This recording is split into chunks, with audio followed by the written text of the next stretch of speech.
अस्सलाम वालेकुम व्यूअर्स, मैं हूं आपका होस्ट रहमान नजीब। देख रहे हैं आप programme O two sports.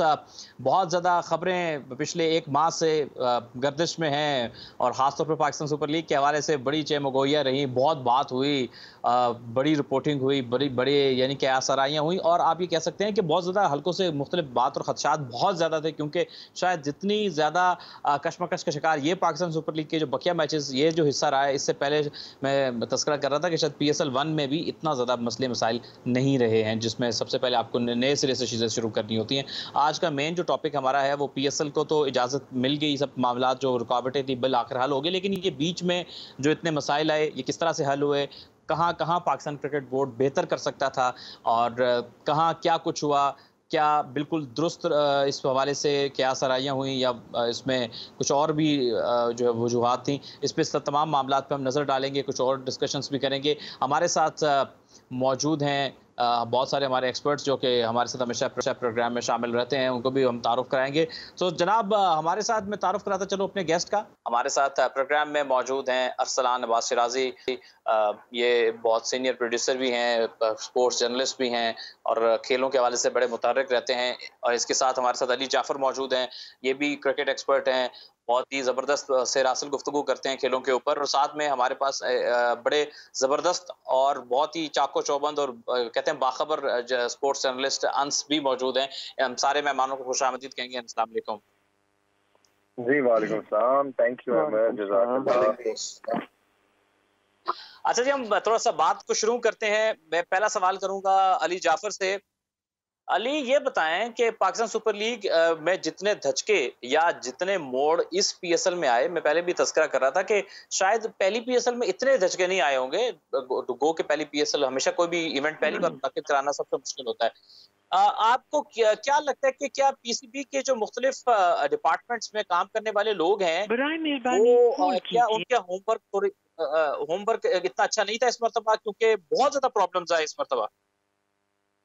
Amar, first of all तो थैंक यू कि आपने मौका दिया अपनी थॉट को एक्सप्रेस करने का। मैं वेरी ऑनेस्टली आपको एक बात बताऊं कि जो PCB है वो भी पाकिस्तान का ही इदारा है और उसमें भी कुछ ऐसी खामियां हैं जो हमारी साइकोलॉजिकल खामियां हैं। एज ए नेशन हमारे में कुछ ऐसी प्रॉब्लम्स हैं, हर नेशन में होती हैं। आई वुड नॉट ब्लेम कि हम ही हैं सिर्फ फॉल्ट वाले, हर नेशन में होती हैं। बट हमारे मुल्क में जनरली ये प्रॉब्लम है कि हम जो है वो प्रोएक्टिव नहीं है, हम रिएक्टिव हैं। जब चीजें खराब हो जाती हैं तो हम सही करने का रास्ता ढूंढते हैं। हम पहले से कैलकुलेट नहीं करते कि क्या वो फैक्टर्स हैं जो कंसिडरेबल फैक्टर्स हैं जिनसे जो है इवेंट को खुदा न खास्ता नुकसान पहुंच सकता है और हमारी साख को नुकसान पहुंच सकता है या हमारे इवेंट को एज एन इवेंट जो है वो एक्टिविटीज मुतासिर कर सकती हैं। इसी तरीके से PCB की अगर मैं बात करूं, PSL एज एन इवेंट की, तो हमने रिसेंट PSL जब फर्स्ट कंटिन्यूटीज का फेज 1 आया इस को स्टॉप करने से पहले, तो हमने देखा कि जो नेग्लिजेंस थी वो इसलिए थी कि पहले कुछ ऐसी चीजें नेग्लिजेंस पहले भी होती थी, बट पहले चीजें इस तरीके से डायरेक्टली नजर नहीं आती थी। ये जो वबा की सिचुएशन है, पेंडेमिक जिसके साथ हम डील कर रहे हैं, इसका प्रॉब्लम ये है कि यहाँ पर लीनियंसीज जो है वो फौरन मंजर आम पर आपको एक्सपोज कर देती हैं, आपको लाके पूरी दुनिया के सामने खड़ा कर देती हैं। आपका पर्दा जो डला रहता है नॉर्मल साल के दिनों में, उस पर्दे को चाक कर देती हैं, आपको दुनिया के सामने मंजर आम पर ले आती हैं, आपकी एफिशिएंसी को, आपकी कैपेबिलिटी को। तो मैं कहूंगा कि एक तो ये इसमें कोई शक नहीं है कि पूरी दुनिया में चैलेंजेस आए हैं कोविड की वजह से, बट PCB की वो जो नेग्लिजेंस या वो जो पहले से एहतियात ना करना और बाद में रिएक्ट करने में जो वो मेजर्स लेते थे, वो दुनिया में जो एक हमारा भरम बना हुआ था या वो जो PCB का भरम बना हुआ था कौम के सामने, वो इस इवेंट ने बिल्कुल उनको एक्सपोज करके रख दिया। तो कहीं ना कहीं ऑब्वियसली जो एक सिस्टम है उसके अंदर फ्लॉज है, उसके अंदर नेग्लिजेंस है। वो नेग्लिजेंस पहले कवर हो जाती थी, अब वो एक्सपोज हो गई है। यही फर्क है इस वक्त तक जो मुझे नजर आ रहा है।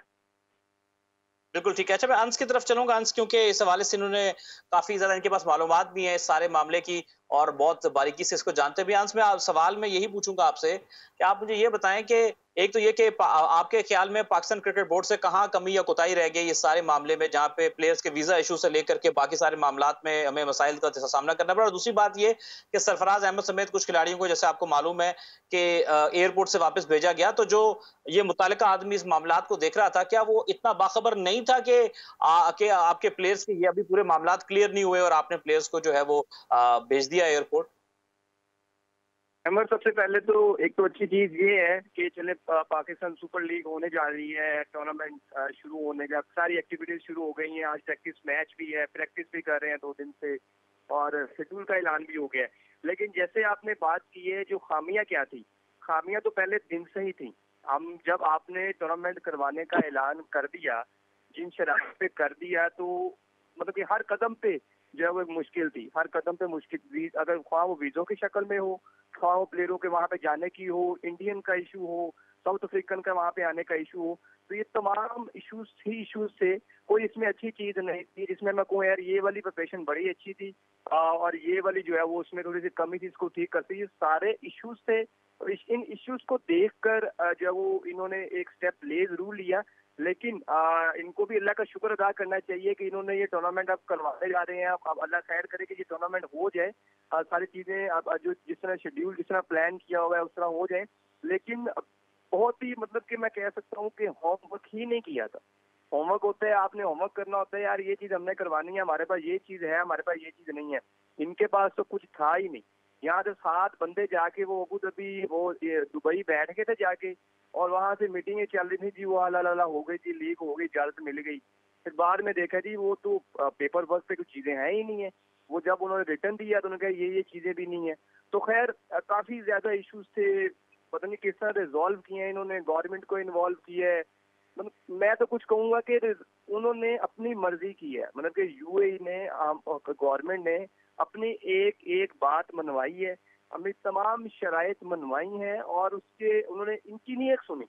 अभी अगर इंडियन ब्रॉडकास्टर वाली हम इशू की बात करें तो इन्होंने काफी जोर दिया है जी 5 जून को इनका करंटीना खत्म कर दें, ताकि हम 7 से शुरू कर लें। लेकिन उन्होंने अबू धाबी से पहले उनको दुबई भेजा, वहां पे 7 दिन का ये क्वारंटाइन कर रहे हैं अभी। उसके बाद जब उस 7 तारीख को खत्म होगा, 8 तारीख को वो अपनी चीजें वगैरह सेटअप सारा होगा, 9 तारीख से टूर्नामेंट शुरू होगा।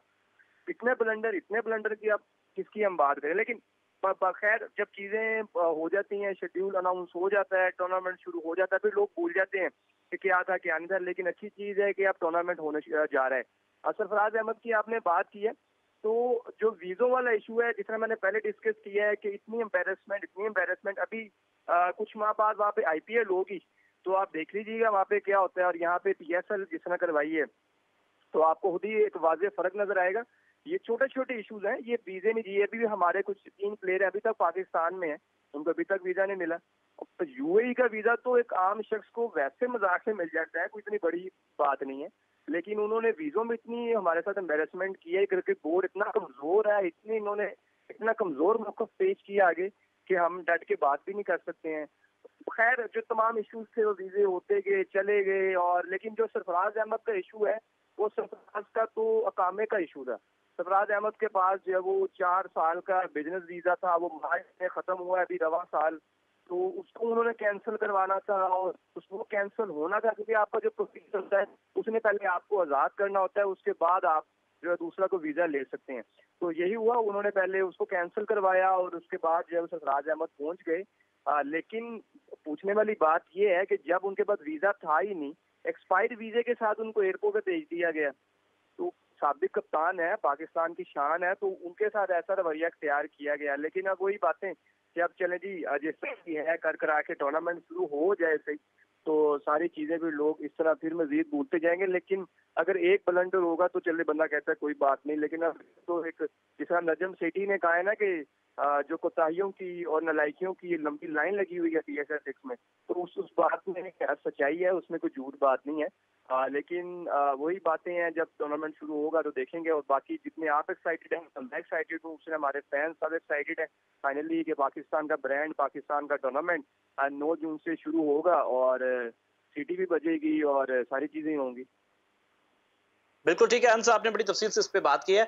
मैं अरसलान शराजी साहब की तरफ चलूंगा। अच्छा अरसलान शराजी साहब, 2 बातें हैं। एक तो ये कि एक प्लेयर जैसे हम सरफराज अहमद की बात कर रहे थे कि इतना आपका सीनियर प्लेयर है, वो अपने माइंड एक बना रहा होता है, लीग अभी स्टार्ट होगी, बार-बार लीग का डिले होना, एक तो एक प्लेयर के ज़हन पे कितना फ़र्क पड़ता है जब वो इतनी मुश्किल प्रोसेस से गुज़र के फिर उसको लीग में एंट्री मिले, एक तो उसको कितना इफ़ेक्ट करता है और दूसरा ये कि ये जो इतने प्रॉब्लम्स क्रिएट हुए हैं पीसीबी के अंदर के मैनेजेरियल अगर हम मामलात को देखें, तो क्या इस पे कोई एक्शन लिया जाएगा कि भाई क्यों, कहाँ कमी कोताही रह गई? आपको तो पता है या फिर हमेशा की तरह रिपोर्ट को दबा दिया जाएगा? देखिए अमर, आपको बड़ी अच्छी तरह पता है, लेकिन मैं अगर पीसीबी की पहले बात करूं, जो सेकंड पार्ट था आपके सवाल का, तो पीसीबी जो है उसको मैं दो हिस्सों में डिवाइड करूंगा। अनस भाई ने बड़ी खूबसूरत बातें की, लेकिन मैं इसे दो हिस्सों में डिवाइड करूंगा। एक है हाई अप्स और एक है वो टीम जिसमें जो जिस तरह अनस भाई कह रहे थे कि 7 दिन से सात रुकनी टीम वहां जाके बैठी हुई थी और सब ओके की रिपोर्ट दे रही थी। आपके जो हाई ऑफिशियल्स थे, जैसे मैं बात करूं वसीम खान या इस तरह के लोगों की, तो इनका काम सिर्फ भरना था। ओके, उन्होंने कहा जी आप करवा लें। अब वो टीम का काम था कि उसने कैसे लेके चल रहे। आप अगर मीडिया टीम की बात करें, बहुत अच्छा काम करती है, हमारे दोस्त उसमें मौजूद है, लेकिन इस बार अगर इस पीएसएल 6 के सेकंड एडिशन की मैं बात करूं तो बुरी तरह नाकाम हुई है। मेरे ख्याल में जो मीडिया में कंफ्यूजन फैली है और उसके बाद जो हमारे क्रिकेट के शायकीन थे, जो क्रिकेट लवर्स थे, उनमें मायूसी फैली और कंफ्यूजन फैली, वो सिर्फ और सिर्फ पीसीबी मीडिया डिपार्टमेंट की वजह से फैली। 3-4 दिन पहले कहते हैं सब ओके है, सारा कुछ ठीक हो गया, और फिर 3 दिन बाद वही मीडिया डिपार्टमेंट हमें जो रिपोर्टर्स हैं और जो स्पोर्ट्स की बीट्स करते हैं उन्हें बता रहे हैं कि 25 प्लेयर्स को वीजे नहीं मिले। तो अगर 25 प्लेयर्स को नहीं मिले तो 3 दिन पहले आपको कहने की जरूरत क्या थी कि all is okay and all is going on. ठीक है, तो मेरे ख्याल में ये वो टीम थी जिसने सारा कुछ करना था। हाई अप्स ने अपना काम कर दिया था, उसके बाद टीम का काम था कि वो होमवर्क उसका पूरा होता और वो करती। मेरे ख्याल में वो टीम अपना होमवर्क नहीं कर सकी और वो 7 रुकनी टीम बस बातों तक ही रह गई। उन्हें ये था क्योंकि हाई अप्स की बात हुई है तो उसके बाद कोई मसले मसाइल नहीं होंगे। बड़ा मुश्किल दौर चल रहा है कोविड-19 का, जिसके बाद ये मसाइल तो पैदा होने थे, इसीलिए एक टीम बनाई गई थी। तो मेरे ख्याल में वो टीम नाकाम है। जहां तक आपके पहले सवाल के पहले हिस्से का ताल्लुक था, तो मेरे ख्याल में बड़ा मोरल डाउन होता है। कोई भी इश्यूज हो, जिस तरह अनस भाई कह रहे थे कि क्या जब उसे उन्हें भेजा जा रहा था तो इन्हें नहीं पता था कि उनका बिजनेस वीजा जो है वो एक्सपायर हो गया है? जरूर पता होगा। मेरे ख्याल में कुछ ऐसे लोग अभी भी मौजूद हैं जो प्लेयर्स की इंसल्ट करवाना अपनी खुशी का बायस समझते हैं और वो कहते हैं कि देखा हमारे साथ नहीं चले तो यही होगा, जब आप हमारे साथ नहीं चलोगे तो इसी तरह आपकी बेइज्जती होगी। तो मेरे ख्याल में ये चीज अब खत्म होनी चाहिए, लाइक डिसलाइक खत्म होना चाहिए और प्लेयर्स को खेलने का पूरा मौका देना चाहिए, क्योंकि इस तरह के वाकयात प्लेयर्स की अपनी परफॉर्मेंस पे भी असरअंदाज होते हैं। बिल्कुल ठीक है, प्लेयर्स की अपनी परफॉर्मेंस पे भी नज़रअंदाज होते हैं। मैं अली जाफर की तरफ चलूंगा। अली, ये बताएं कि ये सारे प्रोसेस में अभी भी कुछ प्लेयर्स के वीजा वीजा नहीं आए हैं, वो उन प्लेयर्स के लिए कितना टफ होगा, जो कि स्पेशली उमर अमीन या ऐसे कुछ प्लेयर की हम बात करते हैं जो कि कहीं ना कहीं पीएसएल को एज अ अपॉर्चुनिटी देखते हैं, कहीं ना ऐसा परफॉर्म करके कि कहीं उनका कमबैक हो जाए नेशनल टीम में। कितनी बड़ी अपॉर्चुनिटी और कितना टफ फेज होगा ये उन प्लेयर्स के लिए जिनके स्टिल वीजा नहीं लगे। एमिर, मैं आपको बताऊं कि अभी जब पहले भी मेरे दोनों भाई बात कर रहे थे, मेरे से यकीनन सीनियर हैं, मैं सबके एहतराम करता हूं और मुझसे ज्यादा सेंसिबल लोग आपके फोरम पे मौजूद हैं, लेकिन मैं आपको अर्ज करूं तब भी मेरे जहन में ये बात थी कि जब मेरे पे बारी आएगी तो मैं ये बात करना चाहूंगा कि जहां पर इस मैनेजमेंट में हम इन प्रॉब्लम्स के साथ डील करें, वहीं at the same time players के साइकोलॉजिकल प्रॉब्लम्स के लिए किस कदर पीसीबी मुतहरिक है, इस हवाले से भी मैं बात करना चाहूंगा। I am grateful to you कि आपने इस टॉपिक को छेड़ दिया। देखिए, सिर्फ बात पीएसएल की एज ए क्रिकेट गेम नहीं है कि जी बस एक गेम है और कुछ प्लेयर्स हैं और वो खेल रहे हैं, नहीं, ऐसा नहीं है। ये वो प्लेयर्स हैं जिनकी होप्स एसोसिएटेड हैं, जिनके करियर्स एसोसिएटेड हैं। सबको पता है कि इस वक्त अच्छा बुरा मैं इस पे डिबेट नहीं करता, लेकिन इस वक्त एक सिस्टम ऐसा बन गया कि पीएसएल की परफॉर्मेंस को बहुत हाई वैल्यू दी जाती है। हमारे क्रिकेट बोर्ड में इस वक्त कोई लड़का कायदे आजम ट्रॉफी में कितने रन लगाता है, डोमेस्टिक फर्स्ट क्लास में 40 4 डे क्रिकेट में, 5 डे क्रिकेट में, वनडे या T20 नेशनल कप में वो क्या परफॉर्म कर रहे हैं, उसकी क्या वैल्यू है। और एक जगह जब हमारा ब्रांड PSL आता है, तो जब PSL की जो परफॉर्मेंस है वो किस कदर हाईलाइट होती है, किस तरीके से वो रजिस्टर होती है, रिकग्नाइज होती है, और उसकी ग्राउंड्स पे हमने खुद ये तासुर को हमने उसको समझिए पक्की मुहर लगा दी, ये चीज बना के मोहम्मद नवाज ने परफॉर्म किया, नवाज को कैप मिल गई। मैं मिसाल दे रहा हूँ जी, हसनैन प्रॉमिसिंग टैलेंट है, हसनैन को कैप मिल गई। नसीम शाह प्रॉमिसिंग लगा, नसीम शाह को कैप मिल गई। हमने इस तरीके से रोड़ियों की तरह हमने जो नेशनल कैप की मंडी सजाई, और हर सीजन में PSL की परफॉर्मेंस में शाहनवाज दानी मिसाल है, एक अच्छा स्पेल करे उसको उठा के टेस्ट स्क्वाड में डाल दिया, फिर लड़के जाते हैं वहां बेंच पे बैठ के सैर सपाटे करके वापस आ जाते हैं। तो मेरा कहने का मकसद है कि यहाँ पर बहुत से लोग जो अपने लिए एक अपॉर्चुनिटी की तलाश में होते हैं, दुनिया को अपना टैलेंट शोकेस करना चाहते हैं, बताना चाहते हैं कि हमारे में क्रिकेट बाकी है, वो प्लेयर्स जब उनके वीजाज नहीं आते, या जब वो एक अनसर्टेनिटी, एक बेचैनी पैदा होती है कि क्या मैं इस लीग का हिस्सा होऊंगा या नहीं होऊंगा, उसे नफ्सियाती तौर पे जिस कदर प्लेयर दबाव में आता है, वो मैनेज करना PCB के लिए बहुत जरूरी है। बिकॉज ये सारे एग्री करेंगे कि साइकोलॉजिकल प्रेशर्स जो है उनके अगर इंसान तले दब जाए तो कई लोगों के करियर खत्म हो जाते हैं।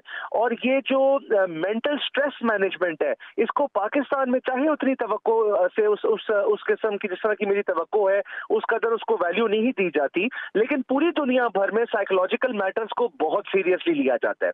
दूसरी जानिब मैं एक चीज कहना चाहूंगा कि ये PCB के मैं दिफा में बात नहीं कर रहा, लेकिन एक चीज से मैं उनको ये कहना चाहूंगा कि हमें थोड़ा सा लेवरेज इस चीज की हद तक थोड़ा सा देना पड़ेगा कि हर मुल्क की आया दिन पॉलिसी जो है वो तब्दील होती रहती है। कोविड ऐसी है कि 4 दिन पहले, आज से 15 दिन पहले हम पाकिस्तान में लॉकडाउन थे और हमारी जो शरह है वो 20% क्रॉस कर गई थी। अब जो है वो परसेंटेज नीचे गिर के 14-15 में आ गई है। जिन ममालिक की फहरिस्त में यूनाइटेड किंगडम को देख ले, पाकिस्तान रेड जोन में था, आज UK जो है वो हमें रेड जोन से बाहर निकाल रहे हैं। हर 15 दिन में, 10 दिन में मुल्कों के रिगार्डिंग ओपिनियन जो है वो तब्दील हो जाता है, पॉलिसी तब्दील हो जाती है। अब वो ब्रॉडकास्टर्स चाहे PSL का हिस्सा है, लेकिन है तो वो इंडिया के ही ना। अब उसमें हमारी ये भी कोताही है किस्म की कि हम अभी तक ब्रॉडकास्टिंग टीम डेवलप नहीं कर सके। ये एक अलग डिबेट है, इस पर भी मैं कभी चाहूंगा कि अली मैं जी इस पर हम मजीद भी गुफ्तगू करेंगे। इस वक्त हमने चूंकि एक ब्रेक की तरफ जाना है और इन्हीं बातों को हम आगे भी लेकर चलेंगे। व्यूअर्स, ब्रेक की तरफ जा रहे हैं और ब्रेक के बाद लौट कर आते हैं, तो गुफ्तगू को यहीं से शुरू करेंगे।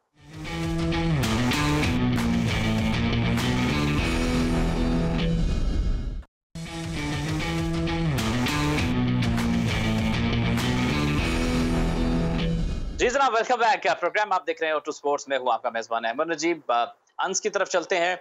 अंस, इस पाकिस्तान सुपर लीग के इस मेले में, जो मेला सज रहा है अबू धाबी में, बीच में ये बताएं कि एक खबर ये भी चल पड़ी थी कि शारजा शायद मुतबादिल वेन्यू के तौर पर देखा जा रहा था, लेकिन फिर शायद ये खबरें दम तोड़ गई और अबू धाबी में मामला सेटल हो गए। इसकी अंदर की कहानी क्या है, क्यों शारजा को कंसिडर किया जा रहा था? अहमद, मेरे जो हैं सोर्सेज वो यही कहते हैं कि कोई दूसरा वेन्यू जो है वो उस पर बात नहीं हुई है, क्योंकि जो आप मतलब कि अबू धाबी की हम बात करें और दुबई की बात करें, तो जो वहाँ के लोग हैं ना, वहाँ के लोग जो मकामी लोग हैं, मेरे 2-3 लोगों से बात हुई है, वो दुबई से अबू धाबी नहीं जाते हैं, क्योंकि वो अबू धाबी में जो क्वारंटाइन की और जो चीज़ें हैं, वहाँ पे कोविड-19 की सिचुएशन और जो प्रोटोकॉल, जो SOP, तमाम चीज़ें हैं, वो इतनी सख्त हैं कि वो जो वहाँ पे रहने वाले हैं वो दुबई से अबू धाबी नहीं जा रहे हैं, क्योंकि वहाँ पे आपको पता है कि जो हर स्टेट है उनकी अपनी अपनी गवर्नमेंट है, उसको अपने अपने रूल्स हैं, उनमें वहाँ पे मुख्तलिफ है। क्योंकि वो दूसरी बात, अगर जो आपने बात की है दूसरे वेन्यू की, तो ऐसी कोई बात नहीं थी। अबू धाबी ऑप्शन थी, वहीं पे काम चल रहा था। अब वहाँ पे जो ब्रॉडकास्टर्स हैं, प्रोडक्शन क्रू है, उन्होंने अपना काम शुरू कर दिया है। कल से जब उन्होंने ग्राउंड का भी विजिट किया है और अपने सारा जो कैमरा सिस्टम, ये सारी चीजें उस पर काम वर्क शुरू हो गया है। लेकिन अच्छी चीज ये है कि चले टूर्नामेंट हो रहा है, काफी ज्यादा तजलील जरूर हुई है पाकिस्तान की, पाकिस्तान क्रिकेट की, पाकिस्तान के खिलाड़ियों की, पाकिस्तान क्रिकेट बोर्ड की, सबकी हुई है, हमारी इवन की हुई है, क्योंकि पाकिस्तान की क्रिकेट का एक स्टैंडर्ड है। पाकिस्तान की क्रिकेट उस तरह नहीं है जिस तरह दूसरी एसोसिएट टीमें हैं, और पाकिस्तान की क्रिकेट का एक बात मानी जाती अच्छा, है अंश, आपके सवाल से एक और सवाल करूंगा बीच में, मैं इसी में एक और सवाल ऐड करना चाहूंगा। आपकी नजम सेठी साहब से भी गुफ्तगू हुई और उन्होंने भी यकीनन बहुत सारे पहलुओं पर रोशनी डाली होगी। नजम सेठी साहब का क्या मौक़िफ़ है इस पीएसएल को लेकर के? क्योंकि कई लोगों का अब भी ये मानना है कि एज एन एडमिनिस्ट्रेटर पीएसएल को खड़ा करने वाले और उसको इस ब्रांड को प्रॉपर मतलब पीएसएल को ब्रांड बनाने वाले नजम सेठी साहब ही हैं। बिल्कुल ठीक कहा आपने, क्योंकि अमन आपको मालूम होगा कि पहले 2007 में 8 में ये अटेम्प्ट शुरू हो गए थे कि पाकिस्तान की लीग होनी चाहिए, लेकिन वो डिले होता रहा। लेकिन ये फिर नजम सेठी ने अपनी जब चेयरमैनशिप में पीएसएल की उस पे अब इसको टूर्नामेंट को करवाया। ये उन्हीं का ब्रांड है, क्रेडिट उन्हीं को जाता है। लेकिन ये नहीं हम कह सकते हैं कि अब सारी जिंदगी उन्हीं को ही रहेगा, लेकिन हम ये कह सकते हैं कि इनको बनाने में उनको इसको डेवलप करने में नजम सेठी का बहुत बड़ा हाथ है। और इसी लीग के जरिए जिस तरह वो पाकिस्तानी में इंटरनेशनल क्रिकेट लेके आए हैं, उसको जो काबिल सताइश है उनकी खिदमात, जिसको हम जो उसको बुलाया नहीं जा सकता, क्योंकि एक फाइनल मुझे याद है कि एक फाइनल पहले आया था, फिर 2 मैचेस आए पीएसएल के, फिर इस तरह 8 आए, और इस तरह करते करते जो है पाकिस्तान में पूरी लीग आ गई, और फिर इंटरनेशनल टीमों की जो है वो पाकिस्तान में आमद का सिलसिला शुरू हो गया। तो नजम सेठी साहब से गुफ्तगू हुई है, लेकिन वो काफी ज्यादा गुस्से में भी हैं कि यार क्या कर रहे हैं, क्या चीजें कर रहे हैं। उनका ये कहना है कि अच्छा, नजम सेठी ने सबसे ज्यादा जो अहम बात जो मैंने इंटरव्यू किया था उसमें जो हाईलाइट की है वो बड़ी जबरदस्त बात है। वो ये है कि उन्होंने कहा था इनके पास जो विजिलेंस टीम नहीं थी, क्योंकि जो विजिलेंस टीम है उन्होंने कहा अपने गवर्नमेंट को इन्वॉल्व क्यों नहीं किया। ये उनकी बात से मैं एग्री करता हूँ कि अभी तक पाकिस्तान क्रिकेट बोर्ड ने गवर्नमेंट से सिक्योरिटी क्यों नहीं मांगी हुई, रेंजर्स की शक्ल में हमारी सिक्योरिटी एजेंसीज हैं उनको लेते ही बायस के और बबल में क्यों नहीं हम अपना यहाँ अपने पे हम क्यों नहीं इस पे अमल दरामद करवा सकते हैं। हमने दहशतगर्दी जैसे सूरत हाल में इतनी सख्त सूरत हाल में पाकिस्तान में मैचेस करवाए हैं इनकी सिक्योरिटी एजेंसीज की मदद से, लेकिन हम उनकी मदद लेके ये बायस के और बबल में क्यों नहीं कॉम्प्रोमाइज करवा सकते हैं, इस पे क्यों नहीं इसको कंडक्ट करवा सकते हैं। तो कॉम्प्रोमाइज की बहुत ज्यादा किए गए, क्योंकि जी वो मेरा फलाना रिश्तेदार है, ये स्टार है, इसको आने दें, इसको अंदर जाने दें। इस वजह से बायस के और बबल फटा है, क्योंकि वो किसी तरीके से कोरोना वायरस अंदर जरूर गया है। तो यही उनका एक मौकफ था, यही मेरा मौकफ है। मैं उनकी बात से इत्तेफाक करता हूँ कि विजिलेंस टीम होती, सख्त टीम होती, जो कि पूरा जो है वो उस पे हर डोर स्टेप पे मौजूद होती है, प्लेयर्स के रूट पे मौजूद होती है कि यहाँ से प्लेयर्स ने गुजरा, इसके अलावा यहाँ से कोई नहीं गुजरेगा। जो आपके प्रोटोकॉल्स हैं उसको अमल दरामद करवाते तो यकीनन ये टूर्नामेंट कराची में ही मार्च में ही मुकम्मल हो जाना था। तो हमें जरूरत ही नहीं पड़नी थी कि हम यूएई के पास जाते। बायस के और bubble is not a big deal, ये बहुत बड़ी की रॉकेट साइंस तो नहीं है ना, क्योंकि इस पे आपने सिर्फ प्रोटोकॉल्स हैं उस पे इम्प्लीमेंटेशन करनी है और इसको आप आसानी से कर सकते हो। तो हमने बाहर की विजिलेंस टीम को ज्यादा प्रेफरेंस दी, ना कि अपनी सिक्योरिटी एजेंसी से हम राब्ता करते उसको इम्प्लीमेंट करवाते तो ज्यादा बेहतर होता। लेकिन अहमद वही एंड में है कि अब टूर्नामेंट शुरू होने वाला है, दिन बिल्कुल 4 दिन रह गए हैं, तो अब हर बंदा क्या लोग भूलते जाएंगे, लेकिन हमें नहीं भूलना ये, क्योंकि हम मीडिया है, हमने इनको हाईलाइट करना है और ये हमारी ड्यूटी है, और हमने इनको बताना है कि ये गलतियां हुई हैं, आइंदा से ये नहीं होनी चाहिए, ताकि पाकिस्तान क्रिकेट का नुकसान ना हो। ना तो हमारी पाकिस्तान क्रिकेट बोर्ड के साथ दुश्मनी है, ना हमारी वसीम खान के साथ दुश्मनी है, हमारी किसी के साथ कोई जाती ताल्लुक या कोई मफाद तो नहीं है, लेकिन हमारा जो ताल्लुक है वो पाकिस्तान क्रिकेट के साथ है। तो पाकिस्तान क्रिकेट की बात करनी, जिस तरह आप भी पाकिस्तान क्रिकेट की बेहतरी चाहते हैं, मैं भी पाकिस्तान क्रिकेट बेहतरी चाहता हूँ, बाकी भी दोस्त जितने बैठे हुए हैं वो भी क्रिकेट की बेहतरी के लिए ही बात करते हैं।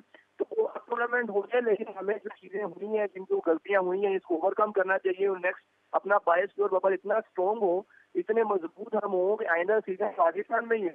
ये ना हो कि मुस्तकिल तौर पर जब यूए में हमारे क्रिकेट वापस चली जाए, बड़ी मुश्किल से, बड़ी मेहनत से, बड़ी दुआओं से हम इसको पाकिस्तान में लेके आए हैं, इतनी आसानी से नहीं आए क्रिकेट। बिल्कुल ठीक है, अनस आपने बड़े तफसील से इस सवाल का जवाब दिया। अली जाफर की तरफ चलते हैं। अली, एक तो चलें, ये तो एक और उस पे हम चलेंगे। अली, बल्कि अली से पहले मैं अरसलान शराजी साहब के पास जाना चाहूंगा इसी गुफ्तगू में। अरसलान शराजी साहब, ये बताएं कि पाकिस्तान की टीम, एक चीज वो बार बार रिपीट भी होती है कि पाकिस्तान क्रिकेट बोर्ड को क्या एक रोड मैप नहीं बना देना चाहिए कि उसको पाकिस्तान में प्रोडक्शन की जो टीम है, जिसमें ग्राफिक्स, जीएफएक्स और ये बाकी सारी जो चीज़ें होती हैं, आप क्योंकि प्रोड्यूसर भी हैं, आप इन मामलात को बहुत अच्छे से समझते भी हैं, और इससे लेकर के कैमरा मैन के एक इंटरनेशनल लेवल की जो प्रोडक्शन होती है उसमें कैमरा मैन को ट्रेन करना कि किस तरह से आपने ट्रेनिंग करनी है, अपने नए प्रोड्यूसर डेवलप करना, डायरेक्टर ऑफ ब्रॉडकास्ट को डेवलप करना। हालांकि अब भी काफी काबिल लोग मौजूद हैं। मैं बल्कि एक नाम भी लेना चाहूंगा कि आप भी के पीटीवी से हमारे बड़े से दोस्त में अदनान मलिक साहब, उनका बड़ा नाम है स्पोर्ट्स प्रोडक्शन में, और ऐसे हमारे और भी कुछ प्राइवेट इदारों के लिए ऐसे प्रोड्यूसर या कैमरामैन जो काम करते हैं जो अभी भी बहुत अच्छे माने जाते हैं। तो इस तरह के रिसोर्सेज को मजीद इंटरनेशनल लेवल के कोर्सेज कराना, बड़े लोगों के साथ ट्रेनिंग दिलवाना, क्या पाकिस्तान ये वक्त नहीं आ चुका कि पाकिस्तान क्रिकेट बोर्ड इस शोबे के ऊपर भी इन्वेस्ट करे ताकि हमारी अपनी प्रोडक्शन हो और हम लोगों के ऊपर डिपेंडेंट होना छोड़ दें? अहमद, बड़ी अच्छी बात आपने की। आपने एक अदनान का नाम लिया, और भी बहुत सारे लोग हैं पीटीवी में जो ये काम सर अंजाम दे सकते हैं। मेरे ख्याल में हम अपने लोगों पे भरोसा नहीं करते। हम यही समझते हैं कि जो इंटरनेशनल लेवल है वही सारा कुछ है, अपने लोग कुछ नहीं कर सकते, बल्कि हमारे लोग ज्यादा क्रिएटिव है। जब इन्हें मौका मिलेगा ये ज्यादा अच्छे तरीके से करेंगे। तो मेरे ख्याल में तो प्रोडक्शन टीम होनी चाहिए। ये अच्छा, इसमें बड़ा मजे की बात है कि एक वक्त आया कि पीसीबी ने इसके बारे में सोचा कि इस तरह की प्रोडक्शन टीम होनी चाहिए। फिर उन्होंने पीटीवी से एक एमओयू साइन किया और पीटीवी और वो एक हो गए, लेकिन उसके बाद उन्होंने पीटीवी को ही हल्का लेना शुरू कर दिया। तो मेरे ख्याल में वो वहां पे वो थोड़ा सा मैं कहूंगा कि मिसअंडरस्टैंडिंग आई। अगर वो चीजें जिस तरह एमओयू साइन हुआ था और चीजें जिस तरह चल रही थी, पीटीवी जिस तरह ब्रॉडकास्ट कर रहा था, तो मेरे ख्याल में उसी चीज को लेके पीसीबी आगे चलता तो मेरे ख्याल में वो इंडियन हो, वो साउथ अफ्रीकन हो, कोई भी हो, हमें उसकी जरूरत नहीं पड़नी थी। हाँ, ये बात अपनी जगह पे कि उस लेवल का इक्विपमेंट हमारे पास नहीं है, लेकिन with the passage of time वो भी आ जाता है। जितना आप खर्च वहां पे कर रहे हैं इतने में आपने इक्विपमेंट भी हासिल कर लेना था। और जहां तक आपने ट्रेनिंग की बात की, तो ट्रेनिंग तो हर चीज की होती है, लेकिन हमारे लड़के बाहर जाके फ्रीलांस में ये काम करके आ चुके हैं। यहाँ पे उन्हें वो फैसिलिटीज, वो इक्विपमेंट मौजूद नहीं है, जिसकी वजह से वो अपनी वो सलाहियतें दिखा नहीं पाते। अदरवाइज जब ये फ्रीलांस के तौर पे इंटरनेशनल लेवल पे जाते हैं तो इनके काम को बड़ा सराहा जाता है और इनको बार बार बुलाया जाता है। तो मेरे ख्याल में ये बड़ी अच्छी बात है कि पीसीबी को पीटीवी के साथ, क्योंकि एक एमओयू साइन हुआ है, दोनों स्टेट डिपार्टमेंट है। अगर पीसीबी अपना नहीं भी बनाना चाहती तो पीटीवी के साथ मिलके, पीटीवी स्पोर्ट्स के बहुत अच्छे प्रोड्यूसर्स हैं। एलपीएल में अभी यहाँ से टीम हमारी गई हुई थी जो वहां पे प्रोडक्शन कर रही थी और बड़े इंटरनेशनल लेवल की प्रोडक्शन किया उन लोगों ने। तो मेरे ख्याल में मिलके अगर चलेंगे, अगर वो खुद करना चाहते हैं तो खुद कर ले, वेल एंड गुड। नहीं करना चाहते, अगर उनके पास इतने रिसोर्सेज नहीं है या वो समझते हैं कि ये उनके फील्ड ऑफ एक्सपर्टीज नहीं है, तो फिर पीटीवी के साथ मिलकर एक अच्छी टीम बनाई जा सकती है और मुस्तकबिल में हमें इस तरह का कोई भी मसला मसाइल नहीं होगा और जो हमारा रेवेन्यू बाहर जाता है वो पाकिस्तान के अंदर ही रहेगा। बिल्कुल सही। अली, ये बताएं कि चलें, ये तो इस हमने एक और नुक्ता निकास हम पाकिस्तान सुपर लीग देख रहे थे। आप ये बताएं कि प्लेयर्स जो क्वारंटीन में है, अभी मेरी कुछ प्लेयर से बात भी हो रही थी, इंटरव्यू भी हुए, तो वो बड़ा टफ होता है किसी भी प्लेयर के लिए, भले वो उसका उस तरह से इज़हार करें ना करें कि क्वारंटीन में अपनी एक तो फिटनेस को, अपनी डेली जो उनको वर्कआउट होता है उसको मैनेज करना, और फिर चूंकि प्लेयर भी इंसान है और वो कमरों में बंद होके पहले पाकिस्तान में क्वारंटीन, फिर वहां जाके मुत्तहदा अरब अमारात में क्वारंटीन, फिर आपको पता है कि बहुत सख्त प्रोटोकॉल्स हैं, फिर अब तो ट्रैकिंग डिवाइसेस भी लगा देंगे। तो उस इतने घुटे हुए माहौल में एक प्लेयर के लिए आपके ख्याल में किस तरह से उनके लिए एक ऐसा माहौल विद इन दैट वो बबल दे सकते हैं कि ताकि वो मेंटली थोड़ा सा रिलैक्स भी हो, वो थोड़ा एंजॉय भी करें कि यार हम ये ना हो कि किसी कैद खाने में बंद हो गए? देखें, इसमें अमर मैं आपको अर्ज करूं कि जो जिस दौर में हम हैं, हम डिजिटल एज में हैं और यहाँ पर जितनी भी एक्टिविटीज जनरेट की जा रही हैं या उनको एंटरटेन किया जा रहा है वो सिर्फ और सिर्फ डिजिटल फोरम्स के थ्रू ही किया जा रहा है, डिजिटली किया जा रहा है। क्वारंटीन के स्टैंडर्ड्स को बड़ा स्ट्रिक्टली मेंटेन किया जा रहा है। ऊपर से एक हम पे लेबल भी लग गया कि हमने मिसमैनेजमेंट किया है फेज 1 में, बट वो वर्कआउट मैनेज करना, वो रूटीन मैनेज करना, स्पेशली इस टफ सूरत हाल में रूम के अंदर इंडोर वर्कआउट एक एथलीट के लिए बहुत मुश्किल है, बहुत चैलेंजिंग है। अगर मैंने या आपने करना होता तो हमारे लिए शायद इतना प्रॉब्लम ना होता, बिकॉज हमें वो स्टैंडर्ड्स मीट नहीं करने जो एक प्रोफेशनल एथलीट को करने हैं। अब इसमें जहां तक ताल्लुक है कि उनके लिए रिक्रिएशन कैसे क्रिएट की जाए, देखें ऑनेस्टली मैं अभी भी समझता हूं कि कुछ जो है वो leniency with in the bubble की जा सकती है। अगर इस चीज पे कोई लीनियंसी ना की जाए कि आउटसाइडर उस बबल को पेनिट्रेट ना करें। यहाँ पर अब देखिए होता ये है कि एक जब डिसीजन होता है ना तो उसके साथ दूसरे का असर होता है इन्वॉल्व। अभी हम थोड़ी देर पहले प्रोडक्शन की बात कर रहे थे, आउटसोर्स करने में बुराई नहीं होती, बट आउटसोर्स करने के लिए पहले आपको उस मेयार का सेटअप भी बनाना पड़ता है। आउटसोर्स आप विद इन पाकिस्तान भी कर सकते हैं, उसके लिए आप कोर्सेज भी कर सकते हैं, आप इन्वेस्टमेंट भी कर सकते हैं विद दिस इंटेंशन कि आपने वापस आके हमें इस मुआहदे के तहत 5 साल सर्व करना है या 4 साल सर्व करना है, एमओयू भी साइन कर सकते हैं। इसी तरीके से मैं प्लेयर्स के लिए भी कहूंगा कि प्लेयर्स को आप थोड़ी सी लेवरेज दे सकते हैं, बट क्या आप उसके लिए ये कमिटेड है कि उस बबल के अंदर जो लोग हैं उनकी आपस में इंटरेक्शन का कोई हर्ज नहीं, लेकिन उनका किसी आउटसाइडर से एक्सपोजर नहीं होगा? क्या आप इस चीज को इंश्योर कर रहे हैं कि जहां पर वो रह रहे हैं वहां daily sanitization process multiple times, मैं एक आधी दफा नहीं कह रहा, मल्टीपल टाइम्स भी, क्योंकि जो डिसइंफेक्टेंट्स यूज करते हैं अमर, इसकी तो ड्यूरेशन, लास्टिंग ड्यूरेशन 2 घंटे से ज्यादा नहीं है। अगर आप वेरी ऑनेस्टली मुझसे पूछें तो मतलब जो डिसइंफेक्ट किया जाता है एक सिस्टम को 2 से 2.5 घंटे बाद वो सरफेस जो है वो फिर से वल्नरेबल हो जाती है। तो अगर इस तरह की सिचुएशन है तो आप कितनी दफा दिन में उस प्रोसीजर को कैरी आउट कर रहे हैं, आप कितनी दफा इस चीज को इंश्योर कर रहे हैं? अगर तो बीच के हर स्टैंडर्ड को 100% मीटअप किया जा रहा है, ये इसके लिए पीसीबी को आउट ऑफ देयर स्किन काम करना पड़ेगा। अगर तो वो किया जा रहा है तो आप प्लेयर्स को विद इन द बबल जो है उनको आप इतना लेवरेज दे सकते हैं। अब जब सीरीज का आगाज हो जाएगा तो क्या सारे प्लेयर्स इकट्ठे नहीं खेलेंगे? क्या प्रैक्टिस मैचेस के लिए जब जाते हैं कोई एक दूसरे से हाथ नहीं मिलाता, कोई फिस्ट पंच नहीं करता, कोई एक दूसरे को नहीं मिलता? मिलते हैं ना, लेकिन आपने क्या सिक्योर करना होता है? आपने सिक्योर ये करना होता है कि जो वो एक दूसरे के साथ जो फिस्ट पंच कर रहे हैं या जो एक दूसरे के साथ इंटरैक्ट कर रहे हैं या खेल रहे हैं, उनसे किसी का इंटरेक्शन ना हो जो कोविड हो, पॉजिटिव हो। तो इस चीज के लिए आपको अगर तो when there is a will there is a way, जहां पर भी आपका एक नियत बना लो तो आप काम कर सकते हो, बट उसके लिए पीसीबी को आउट ऑफ देयर स्किन करना पड़ेगा। हाँ, इतनी वो कैपेबल है या नहीं है, इस पे ये डिबेट मैं समझता हूँ बहुत ओपन है और इस पे काफी डिबेट की जा सकती है। बिल्कुल ठीक है अली, आपने भी बड़े अच्छे से इस पे निगाह डाली है, लेकिन इस वक्त चूंकि वक्त आया है कि ब्रेक की तरफ जाया जाए, तो हम चलेंगे ब्रेक की तरफ, फिर लौट कर आते हैं।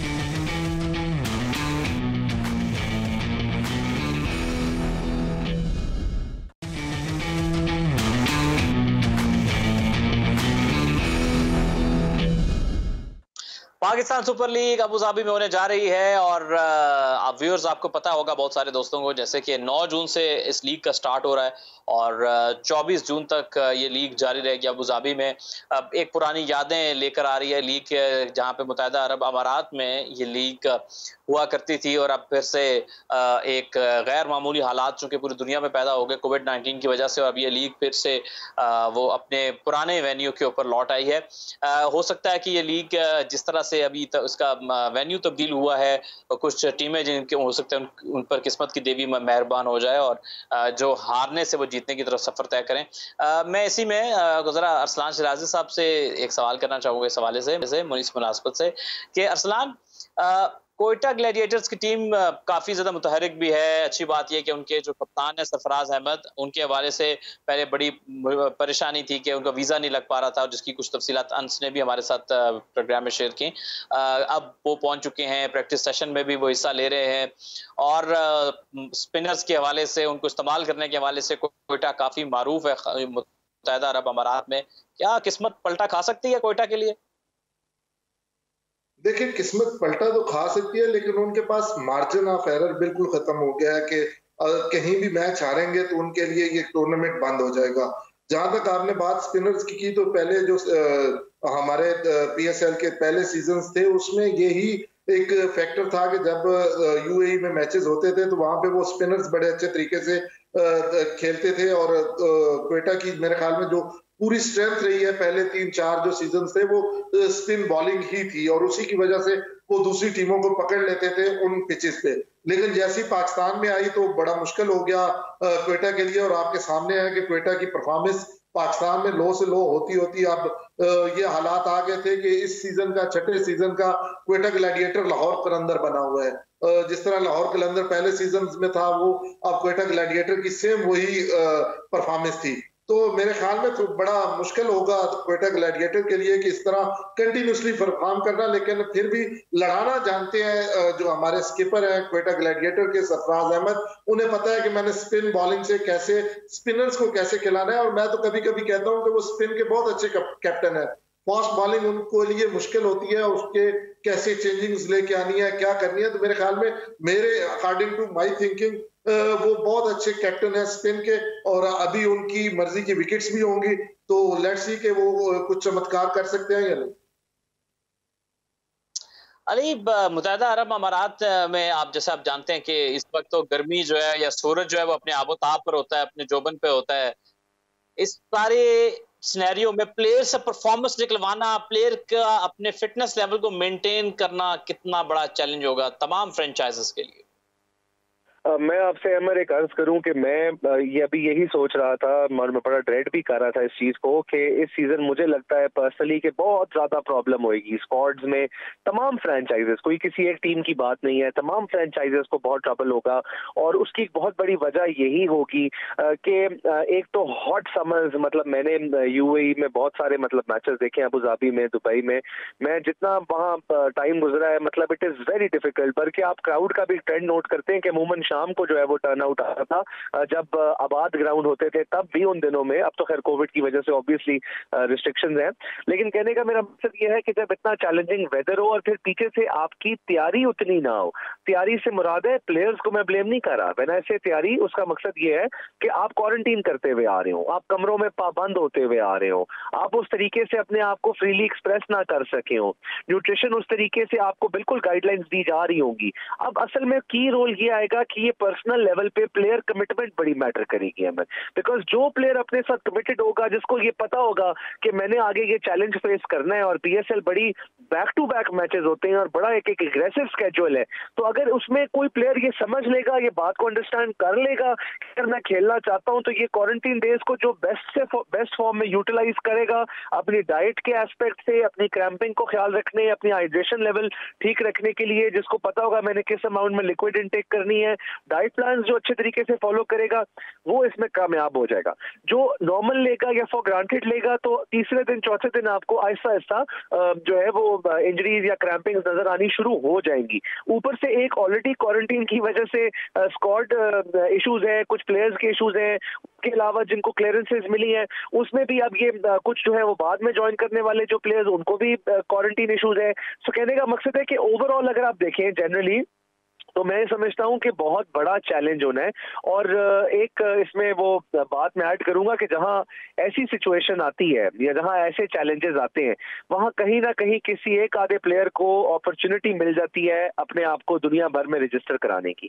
तो हो सकता है कि शायद ये अल्टीमेट चैलेंजेस और ये सख्त हालात और ये क्वारंटीन और उसके बीच में ये यूएई की गर्मी में खेलना क्रिकेट, शायद किसी ना किसी नौजवान का या किसी ख्वाहिशमंद इंसान का जो कमबैक करना चाह रहा हो, शायद उसका जो है वो अपॉर्चुनिटी बन जाए और उसका शायद रास्ता खुल जाए। तो मैं समझता हूं कि जहां पर ये चैलेंजेस है, वहीं पर it gives you an opportunity to represent your country and wear your badge again. मुझे लगता है आपको अपना कलर पहनने का फिर मौका मिलेगा। बहुत से प्लेयर्स के लिए ये एक अच्छा मौका हो सकता है। बहुत से प्लेयर्स के लिए अच्छा मौका हो सकता है। व्यूअर्स, अभी प्रोग्राम में हमने इस पाकिस्तान सुपर लीग का जो हमारा मेन टॉपिक था, और इस टॉपिक के हवाले से हमने बहुत ज़्यादा तफसील से इसकी डायसेक्शन करने की कोशिश की। पाकिस्तान सुपर लीग में क्या इश्यूज़ रहे, क्या क्या मसाइल रहे, कहाँ पाकिस्तान क्रिकेट बोर्ड की थोड़ी कमी कोताही रही और कहाँ हमें थोड़ा सा उनको मार्जिन भी देना चाहिए। मैं एक सिर्फ ज़रूर इस प्रोग्राम की, क्योंकि कुछ इख्तितामी लम्हात हैं, मैं बात करना चाहूँगा कि बतौर रिपोर्टर कुछ मसाइल भी थे, डेफिनेटली मसाइल होते हैं, और किस ऑर्गेनाइजेशन में मसाइल नहीं होते, मैं ये कहना चाहूँगा। लेकिन बहुत ज़्यादा क़यास आराई करना, छोटी बात को बहुत बड़ा करके पेश करना, और उस पर सिर्फ इस चीज़ का इंतज़ार करना कि कोई खबर मिले से हम उसको बहुत ज़्यादा बढ़ा चढ़ा के पेश करेंगे, तो यकीन माने कि आपकी शायद खबर तो चल पड़े, लेकिन इसमें आपके मुल्क की नेकनामी नहीं बदनामी होगी। आप हाईलाइट ज़रूर करें इशूज़ को, लेकिन जहाँ पर आपका मकसद सिर्फ नेगेटिविटी को पकड़ कर आगे फैलाना हो, तो वहाँ शायद आप सहाफ़त के जो तकाज़े हैं उसमें थोड़ी सी आप कोताही कर रहे हैं। तो हमें थोड़ा सा पाकिस्तान की पॉजिटिव इमेज को भी देखना चाहिए। इस वक्त हुआ चाहता है कि आपसे इजाजत ली जाए। अगले प्रोग्राम में कुछ नए टॉपिक के साथ और कुछ नए मेहमानों के साथ हम हाजिर होंगे। अली जाफर, अलसलान बादशाह और इसके साथ अंश भी हमारे साथ रहे। उन सब मेहमानों का शुक्रिया, थैंक यू सो मच। हमें दीजिएगा इजाजत। अल्लाह हाफिज।